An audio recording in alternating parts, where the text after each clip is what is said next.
Nous avons marre des 1000 francs de la barrière. Nous sommes fatigués. Nous sommes fatigués. La distance qui sépare Dizangué d'Edea est à peine de 13 km. Mais ici, les conducteurs de moto doivent subir les tracasseries des barrières de police et de gendarmerie qui récoltent pour les deux 1500 francs par moto et par jour. Une situation qui révolte car l'incidence sur le coût du transport et le coût de vie est direct. 2 contrôles, 15 km. 15 km, 2 contrôles. Le premier contrôle. 1000 francs. Dizangué 1000 francs. Équité 500. Ils sont fous. Et le problème qui se pose, c'est que le contrôle d'équité, qui est un contrôle mixte, police et gendarme, ce contrôle-là prend 500 et celui de Dizangué prend 1000 francs.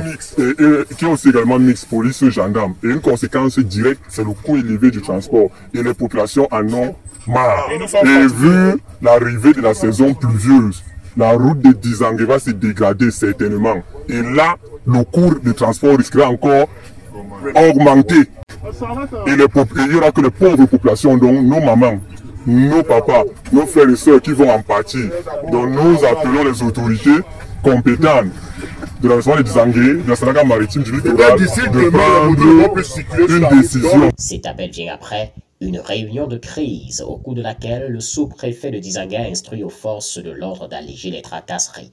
Seulement, le racket et le calvaire perdurent. Ce regroupement qui a lieu ici aujourd'hui est un signe d'exaspération, des tensions croissantes entre les jeunes mototaximens de Dizangué et les forces de maintien de l'ordre dans le dit arrondissement. Mardi 25 juin a eu lieu la réunion de concertation administrative dans la salle de fête de l'arrondissement de Dizangué.